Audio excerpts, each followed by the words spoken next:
All right, thank you very much. Hello, everybody. Yes, it's your good friend Pozzible here, and I'm back in action doing a really big review this time. This is not going to be just one review or even a few reviews. This is going to be very much multiple reviews of the Filmstock Film Festival. Recently, that happened in Tempe, Arizona.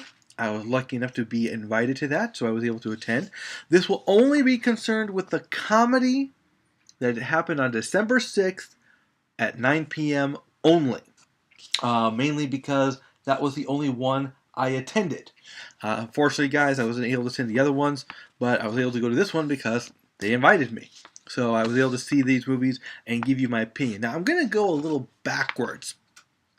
We're going to start not in order, but we're going to go from best to worst. And I know that seems a little backwards, like possible. You're always supposed to go from worst to best, but I wanted to really start off with the best ones first and really give credit to those in case you blank out early or leave me or something like that. That way, you've already would have seen the best ones. So that said, we're going to start off with the worst best man. Kenny Colt is back with his cult classics. Peter Lane and Cody Loki star in this movie about a guy who's getting married. It's Peter Lane. He's standing up. And Cody Loki, his best man, has lost his wedding ring. When it comes to this movie, very simple movie. Very simple concept. But it was laugh out loud funny. And that was one of the best parts about it. That's the main reason why it worked.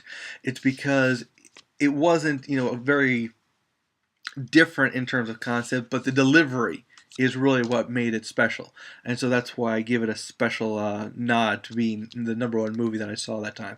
I was really impressed by it. I really enjoyed it. That said, I also gotta give a special shout out to Jason Halverson, I believe it's pronounced. Jason Halverson, who did a great job, but he's got to be careful. Jason Halverson is in danger of being typecast as the psychopath. He's the boyfriend here, not really a psychopath, just some guy who's wondering why these people are breaking into his house. So I can't really blame him for that. But for such a nice guy, he's got a crazy look about him. I can't deny that. He's a great guy, but he's got a crazy look about him. All right, next up. Also from Arizona, we've got Spare Real Gun. You can see this on YouTube. You can't see The Worst Best Man on YouTube yet. Not at the time of this filming. I checked out Cult Classics channel. Wasn't there. That said, Spare Real Gun is this really crazy movie that was hard to watch at first because you really didn't get it. You didn't really follow along because so much was happening, and yet it was just these guys. They're getting ready for their paintball, and they bring up the concept of making sure you carry a spare real gun. And you weren't sure where they were going with this until the very end, and it was very funny and very cute. Again, laugh out loud funny, just like with The Worst Best Man. Speaking of which, these movies were made by Kenny Colt and Jamie Davis. I wanted to throw out this picture of them at the end of the film festival. At this part, they came up, they asked a few questions. I really didn't have any questions for you guys at that time, so that's why I didn't ask anything. But I want to just congratulate you guys one more time. Really great movies. All right, next up, Love Notes. Now this is one I wish I could have found something on. Very cute concept. Basically, it's a world that is only told in Post-it notes. So, like for example, when the people don't say anything, they have a Post-it note that says what they want to say. So no one's actually talking. One person, for example, asks a girl out to dinner. She's offended or something for some reason, so she slaps him. And when she slaps him, there's a big no on his cheek in a Post-it note. The whole thing is Post-it notes. Cute. Original. But in the end, it was just another love story. And you know how I feel about those if you know me at all. I liked it, but it just wasn't laugh out loud funny. It was cute. I mean, ultimately, if you were just going by cuteness, this would win hands down. Next up, The Things My Father Taught Me. Interesting concept. But for a short, it went too long. You basically have this guy trying to teach his son how to pick up women. What to do, what not to do when it comes to picking up women. Again, cute concept. Laugh out loud funny, not so much. It was kind of hard to follow a little bit, but this one was very straightforward. Very simple concept.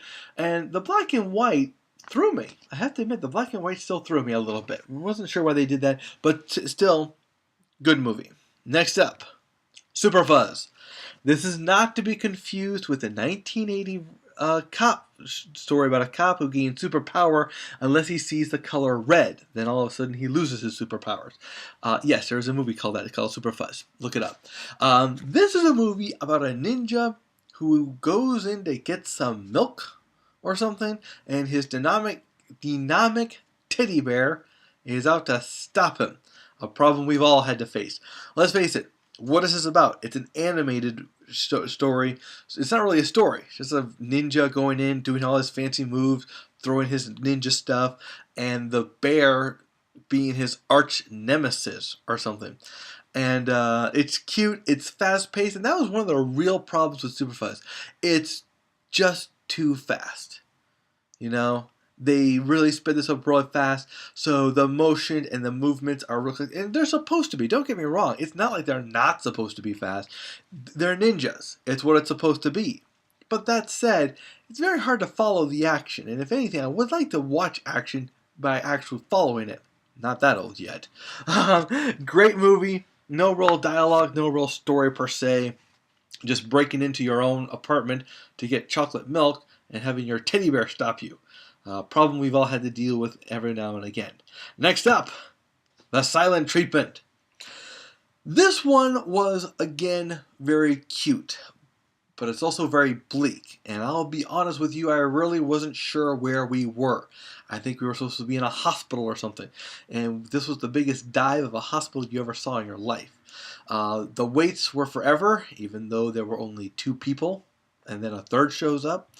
I guess the one thing that was the biggest downer about Silent Treatment was that Silent Treatment was too bleak. And it was really cute, don't get me wrong. It was supposed to be bleak, but I really couldn't connect with the action going on. You start off with these 2 people, and then this third guy shows up, and the second guy just almost vanishes, you know? And they had some desire to connect, and I didn't get it at the end. I didn't get the connection, I mean. I got the story, just didn't get the connection. But it was there, don't get me wrong. I just wish it was a little bit more, I don't know, smoothed over is what I'm looking for. Good, don't get me wrong, still good. If you can find that on YouTube, Silent Treatment about a girl in a room and absolutely no talking, well, this is pretty much it. There is some talking, I'll admit. Alright. Now we're getting to the bottom. El Western. El Western came from Australia, and it's one of those movies where you really gotta wonder how, when, where, and why. It was a good movie. It was a good concept, but here's where some problem. They had some funny moments. I'm not going to deny that. What killed me on this movie was, one, the cliches. You know, how often are we going to get the girl falling with the bad guy? And also we're going to get the girl is as good as a guy at anything type of story. The problem that I had ultimately with this movie was just how stupid and or blind are these people. I mean, seriously, I understood that she pulled all her hair back, but you really couldn't tell that was your daughter under that cowboy hat? And you couldn't tell that she was a chick? Everyone thought she was a dude because she kind of, pulled her hair back into her hat and spoke with a gruffer voice, still a feminine voice. She's still very attractive, still very hot. That's why I guess the bad guy fell in love with her too. But that movie, I don't know. This one, the ultimate killer of Western was the length. It was just so long. For a short. This one's, the other ones, you were hoping they would continue. This one, you couldn't wait for it to be over, if it was going to be over. And so, Western was one that, as you can tell, I wasn't really happy with. It was really disturbing to watch. Keep an eye out, too, if you ever watch it. And, despite the fact that I didn't care for it, I do recommend at least seeing it once, just for the movie mistake. If you ever want to watch a funny part, we're at the bad guy's camp, and the El Bandito decides he's going to go for a walk. And when he stands up, look at his feet. You'll notice his gun is on the ground. And then he goes for a walk, and in the middle of his walk, you notice he's got his gun back all of a sudden. So cute little movie mistake there. For a cute little movie that didn't have to go through all the cliches, but you know what? I get it. So it was okay. Next up, finally, Happily Ever After. This one was just wrong. I felt like this one didn't belong in this category. This is comedy, and this particular short was disturbing, crazy, not funny, but just kind of, I don't know, soul-sucking, I guess is the word I'm going to use, even though that's being kind of brutal. Happily Ever After is about this guy who's moving into his apartment with his girlfriend, and all of a sudden his whole future flashes before his eyes about what their life is going to be like, about what it's like to be the young couple living in the apartment and then having kids, and then having kids in the career, and then eventually old age setting in and everything. It just gets really, really dark in here, and it's very, I don't know how to describe. Like I said, it just wasn't very Happily Ever After. I guess they should have put that in there. They shouldn't have called this Happily Ever After. They should have called this Not Happily Ever After or something like that. So a little crazy, a little depressing. No dialogue really, but then again, I guess this was just a short about life in fast forward. You know, if you were to jump from point A to point B, and that be it, yeah, that'd be a lie. But man, was it depressing. Didn't care for it, I have to admit. Well, I enjoyed it though, and I hope to see more film festivals and more shorts, and hope that these people produce more movies for me in the future. Until then, guys, we will see you next time at the theaters.